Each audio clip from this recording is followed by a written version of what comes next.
Beer. Welcome back. Welcome back to 23 minutes. 2025 edition. Happy 2025. New year, new possibilities. Never-ending possibilities. Absolutely. A rebirth, a renewal. Here we are. A recharge. I love it. A reinvent, a recreate. Got any more? Anything's possible in 2025. It is. We say that about every year. We do. We do. But it's true. You know, anything is possible at this moment in time. Absolutely. And in the near future. There is something happening in society. Always. And it's, yeah, hold on where you want to hold on. You know what I mean? Like, yeah, I don't know. Pick your poison. Never let go of this vine until you have your hand on another vine, though, because then you fall down. Keep on going. Keep on going. Always keep one hand on one vine. Man. We need some of that good old-fashioned positivity from like back in the day with the Smile guy and like, all these like brands, Ben and Jerry's, you know, that sort of. Yeah. These are the good guys, right? Smile more. Yeah, just living the good life. I don't know. You know, it's funny is it's possible. Yeah. It is possible. Mm-hmm. It's frustrating to try to understand why so many people don't want it to be like that. Yeah. I don't get it. Simplicity. I would think that it would be a goal of humanity to just be who you are and what you want to do and what you want to be. Yeah. I mean, I believe that's the core of all of us, that we are this sort of, I don't know, strange oneness that has its own unique spark to it, you know, and we move through the universe, I don't know, flowing through it and igniting fires. You're like a little beep, beep, beep. That's one of my bosses used to say, You know. "It is what it is, Jeff." Yeah. It is what it is. It is what it is. It's so true. Yeah. It is what it is. So we were going to talk about a little bit about music. Music. Big fun. fans of music. Very much so. Very Yeah. much. So. So, but I know you love festivals. What was the first concert you ever went to? Oh my gosh. Well, I was a born again Christian, so it would have been a Christian band. Okay. You mean like by myself, like teenager kind of vibes? Your very first concert that you bought a ticket to and you went to. One that I took remember. the initiative to buy the ticket and go. Yeah, absolutely. And you could drive. That was like Right. me and You my had friends. to get yourself there too. Yeah, we had, or maybe carpool. I had friends that had driver's licenses before I did. Yeah. I hung out with some older kids here and there. They make themselves very useful at that age. Well, it depends on the age, yeah. But for me, like, it was living in California, and we went to Redlands, because little town we were in California didn't have any clubs or anything fun, you know. It was ho-punk little town, you know. Old people, not old people. That was the whole retirement villages. And But not Florida. not Florida, this is California.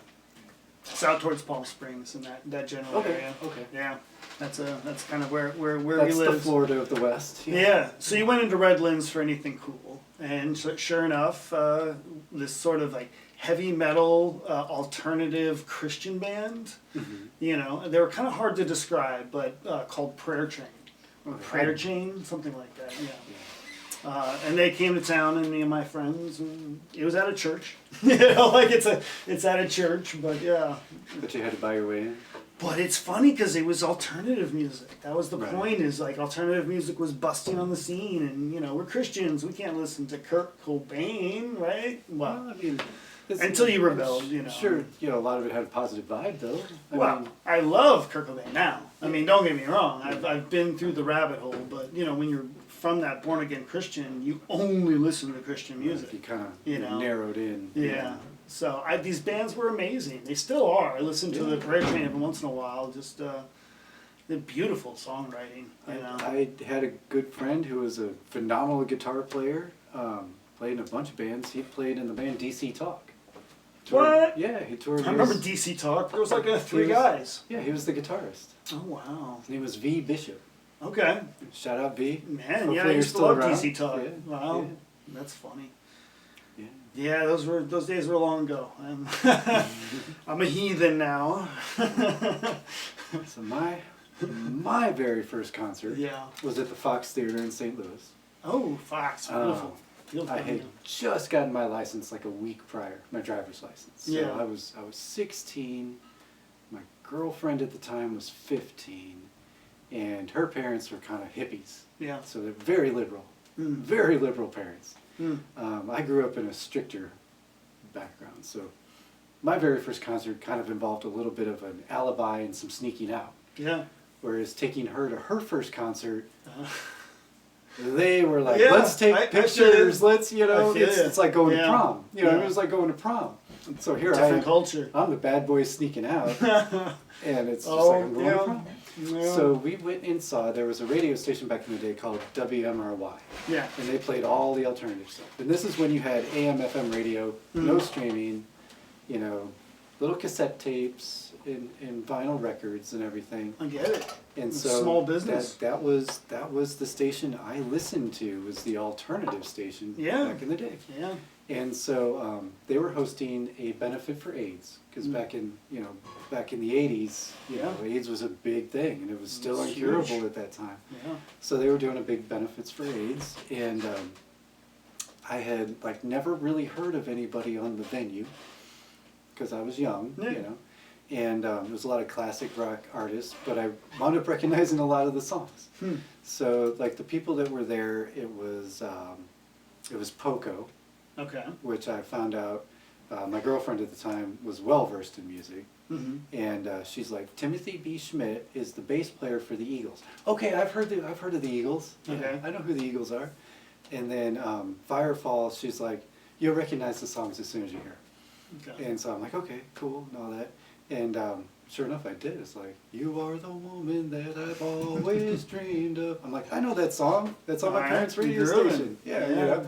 And so it's like I did recognize a bunch of the songs, and it was like Mick Taylor, who was formerly with the Rolling Stones. So it's really influential concert for But it was the first time I saw live music. Yeah. And it boom. It was like a light bulb. I was hooked. Oh, I mean, the feeling. Hooked. Yeah, absolutely. Live music, people playing instruments on stage, and the sound, the loud, and you can feel it. You can feel the bass. You can feel those drums. God, I got hooked, man. Later that year, I was buying every concert I could get my hands on. I saw Aerosmith and Dokken. I saw Whitesnake. With Great White. Yeah. I saw U2, the Joshua Tree tour. I saw REM, the Losing My Religion tour. But if you could time travel. But man, I got my hands on every concert ticket I could possibly go to after that. I was hooked. Yeah. Hooked. Yeah. On live music. If you could time travel, though, what artist in any time would you just love to see in their prime? Just maybe one of the top. I would have to say Jimi Hendrix.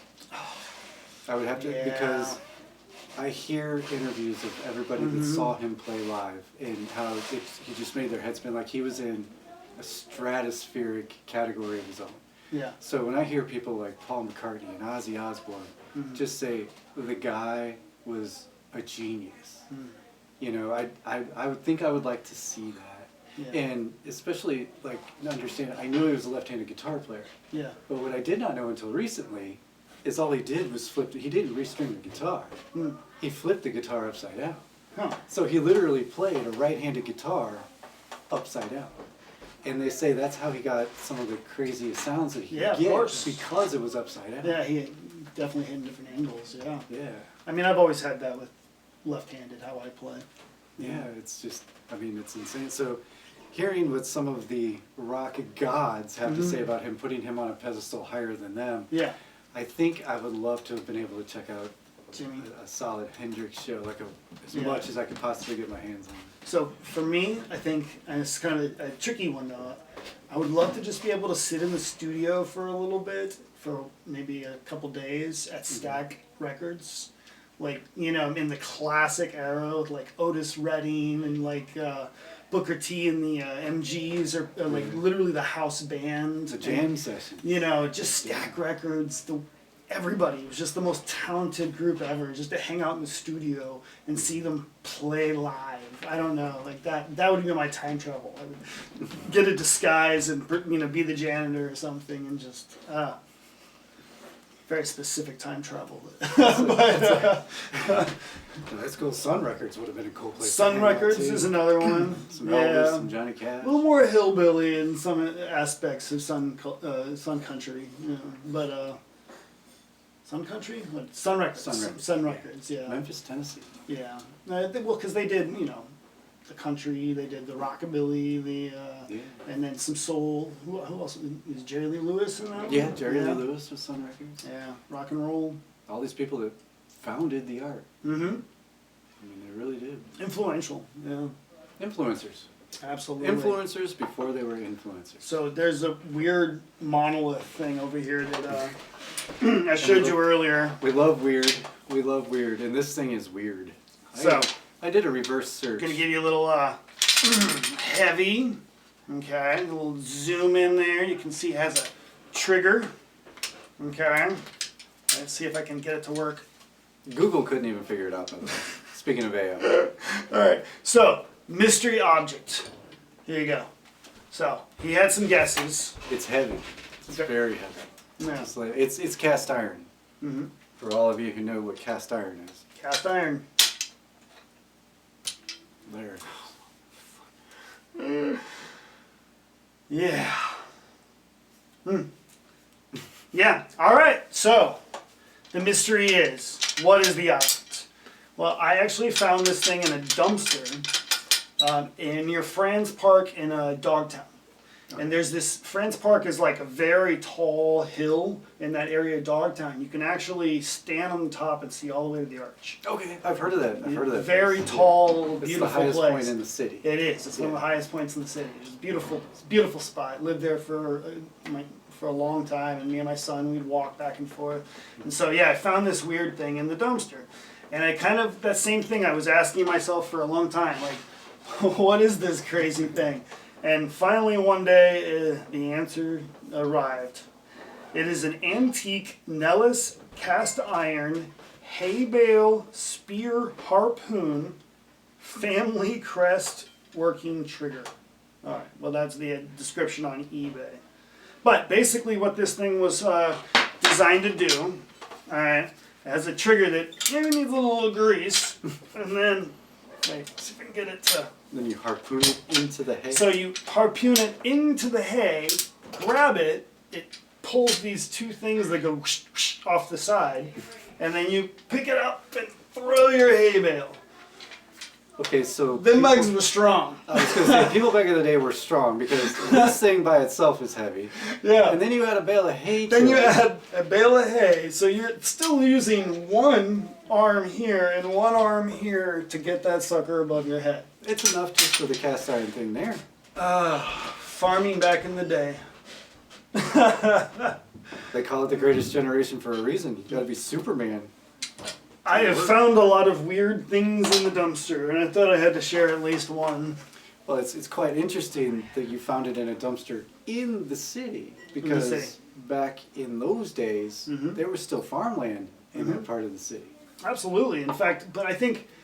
The Botanical Gardens, Shaw's house, that was his country house. It was his country house, yeah. It was his country house. Nowadays, it's in the middle of the city. So it goes back to the theory I think I mentioned in a different podcast that was 90 years ago to 100 years ago, everybody dealt with agriculture. Yeah. It was like agricultural world. And here in St. Louis, the majority of the population that are native St. Louisans, they're like 1 to 2 generations away from a farm. Right. Grandpa almost guaranteed to be on a farm.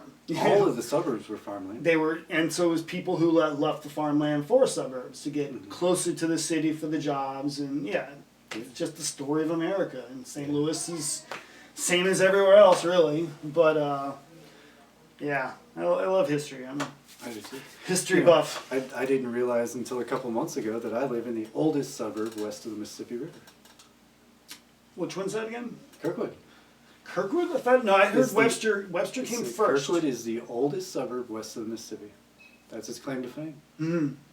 Yeah, I guess that makes sense. But then it's what you define as a suburb. It gets kind of weird. Sketchy.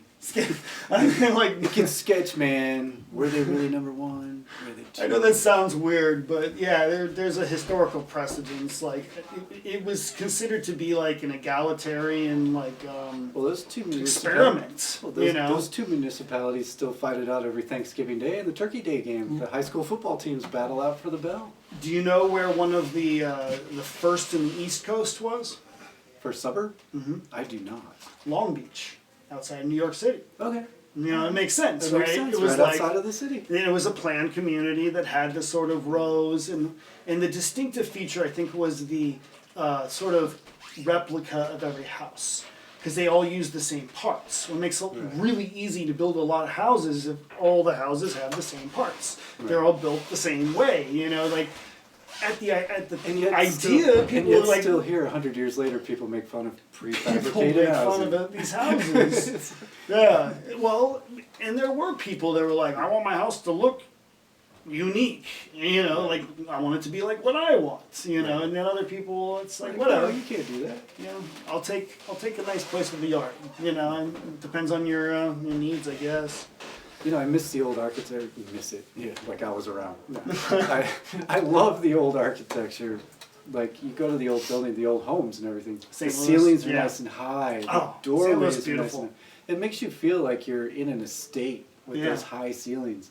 And then you go to suburbia, and it's just like lower and lower and lower with the energy crisis and everything. They're more efficient to heat. They're more efficient to cool. They use less electricity. Oh yeah. It's kind of like, but man, those old farmhouses are so cool with the 10-foot ceilings, The and wraparound porches, the 8-foot doors, Yeah. and the crown molding. Oh, yeah, you It's spare just- no expense. It's gorgeous. It's because they got wealthy real quick, and that's the really interesting historical part about St. Louis is that at one time it was like the largest city in the world. Yeah. It just went from nothing to like huge, you know, just spread out It's on real the main quick. artery, man. Yeah. Straight down to Mississippi or in the It Gulf. was you're the in Caribbean, gateway you're to in the Atlantic. West. Yeah. I mean, it was. It's where everyone went before they went to California. But you know, Well, Lewis and Clark. all of it. That started right there. Well, and if you go back into ancient St. Louis history, the yeah. fact that it's 3 to 4 if you include the Ohio, which is really only about, what, 50 miles south? Not even 100 miles, I'm not quite sure the distance, but there's 4 major rivers, Mississippi, Missouri, and the Merrimack, all coming to this one area. Yeah. So it made this sort of weird, Kaskaskia. You got which is why the mounds were so huge here. It was a meeting ground. It was one of the largest civilizations in Huge. ancient America. It was massive. Like they say, there were over a million people living in this area. Absolutely, this area. Indigenous people. And then yeah. that connected to the ones in Ohio and the ones in Louisiana. I mean, it was all one group of people, linguistically. You know, Yeah. if you look up old St. Louis pictures, you will actually see Native Americans on their horses in their feather dresses, negotiating deals with the settlers. Yeah, Down in the I have city. seen those pictures. Down in the city. Yeah. You'll see actual... Oh, yeah, well, yeah, that's a wormhole. Yeah, I've read a lot about that. That's, Well, it used to be called Mound City because of the burial mounds. And yeah, if those you are take a gone look- now. Take a look around, they're no longer around. No. So- and then that's another theory as to why St. Louis is in the area is one of the most haunted areas too. I mean, Alton, Illinois is the Yeah. most haunted town in America. And Alton just happens to be where 2 major rivers connect. I mean, Right. yeah, energetically, that's got to mean something. I don't know. Absolutely. It's It's a lot of history. yeah, there's a lot of ghosts in this town. It's a spooky town, but it's beautiful. The architecture. Quick interlude here. Okay, so here in St. Louis, we call it the Mound City. Okay, and we know from Cahokia, which is across the river, which is the where the Cahokia Mounds are. But that's in Illinois. That's not in Missouri. Now that's a low, flat, swampy area that at one time was literally underneath the Mississippi River. All right, so the idea was that and often in the history books, the Cahokia was the center of the civilization. Like naturally, it's the most beautiful, The and big largest ones. city in Absolutely. Native America. Yeah. But when you go back to archaeological records, when they first came to this area, before there was archaeology, it was mostly treasure hunters. They dug through the mounds that were on the St. Louis side. They literally destroyed them, bulldozed them, dug every part of it. If there was anything inside the mounds, they found it and sold it to the highest bidder. Mm-hmm. It was literally treasure hunting back then. And everyone thought that they were going to find gold in those hills. And nobody found gold. But everybody gave it a shot. So, I mean, it was just decimated. And I believe, personally, that this side, the bluffs that are high above the river, make more sense for a civilization seat than Illinois. So was it most of Illinois? Those were the burial grounds, though, weren't they? They were something. They were definitely spiritual, religious, and obviously, I do think there's that connection with the stars.